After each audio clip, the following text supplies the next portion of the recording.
How to initialize Brother DCP T530DW printer.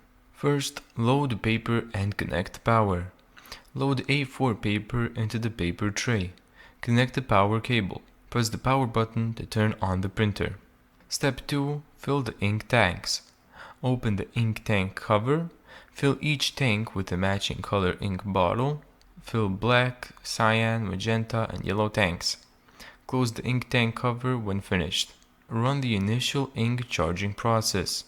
Follow the instructions on the LCD screen. Confirm that the tanks have been filled.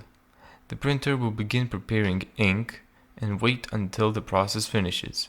Don't turn off the printer during this step. Step 4. Print a quality check sheet. Verify that all colors print correctly. If any lines are missing, run a cleaning cycle.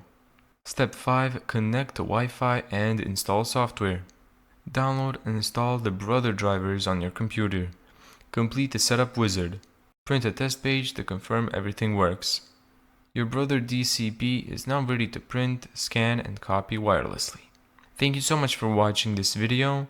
If you found this tutorial helpful, make sure to give it a thumbs up and subscribe. And as always, see you in the next video.